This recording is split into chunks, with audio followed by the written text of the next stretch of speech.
The planet we all exist on has its fair share of beautiful locations and natural wonders. Sometimes, however, it is the way that humans have adapted to their surroundings that really is incredible.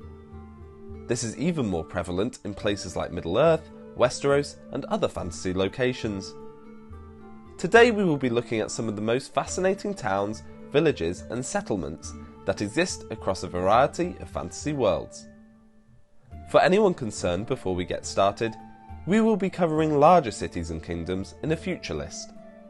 Let's jump into it. Number 5. Godric's Hollow. Godric's Hollow is a village in the West Country of England.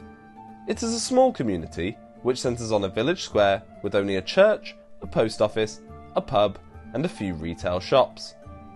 The residential streets are lined with quaint cottages, and there is an area called Church Lane that leads up to the church. Now, this may just seem like a regular town unworthy of being on this list, but what makes Godric's Hollow incredible is that it has been inhabited by a number of notable wizarding families. The Dumbledore family and Bathilda Bagshot both resided in the village. However, it is perhaps most famous as where Harry Potter and his parents lived when he was a baby. It is where they were murdered, and Lord Voldemort met his first downfall. Therefore, the village was notable as the place where Harry Potter became known as the boy who lived. Number 4. Pelagosto Island. Pelagosto Island, also known as Cannibal Island or simply Pelagosto, is a remote island that is home to a cannibalistic tribe known as the Pelagostos. The island is located far from all normal shipping routes and is missing from most ocean charts. The tribe built their village high up on one of the flat tops of a mountain peak, and it is connected by rope bridges strung over the ravines. The village huts are woven from plant fibres, and despite their fragile appearance, provide shelter from fierce tropical storms. It is believed that Captain Jack Sparrow first happened upon Pelagosto in the years prior to his arrival in Port Royal, prior to the kidnap of Elizabeth Swann. While there, he picked up the native language, and the Pelagostos made them their chief. And then they made me their chief. Elizabeth?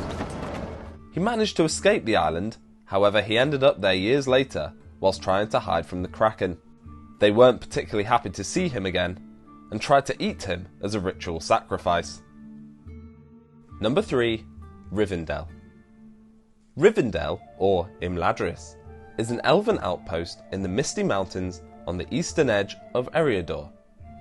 Because of its location, it is called the last homely house from the point of view of a traveller going to the Misty Mountains, and also the first homely house from the point of view of someone coming from these lands to the civilized lands of Eriador to the west. Pine trees grow on the top of the valley, and there is a steep zigzag path to the valley bottom. The vegetation in the valley bottom is mostly oak and beech. It is lush and beautiful. Welcome to Rivendell, Frodo Baggins. Rivendell was originally established by Elrond, and it remained Elrond's seat throughout the remainder of the Second Age, and until the end of the Third Age, when he took the White Ship for Valinor. Rivendell had a strong alliance with the kings of Arnor. It became a refuge for the Rangers of the North and the heir of Isildur. Number 2. Hogsmeade.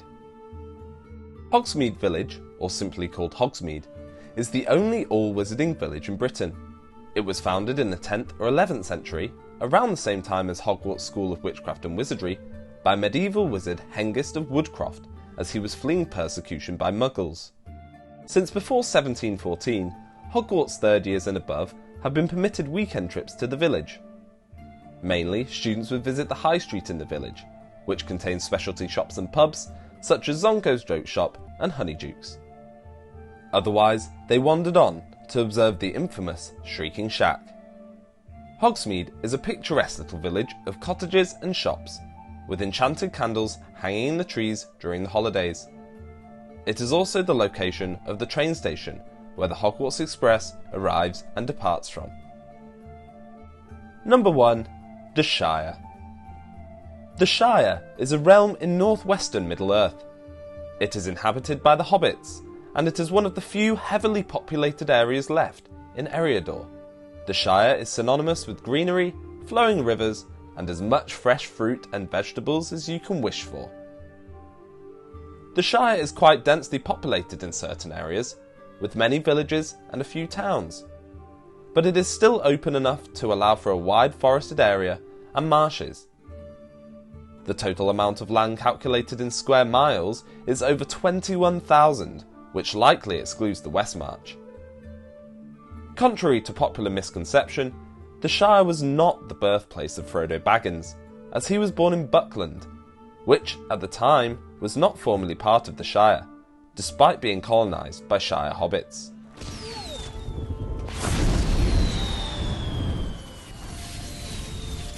Please let us know in the comments which location on our list you would most like to visit, and which location you would like to see on a future list. As mentioned before, a list covering larger cities and kingdoms will be coming very soon. Remember to like the video, comment below, and subscribe to the channel, and we'll see you again very soon.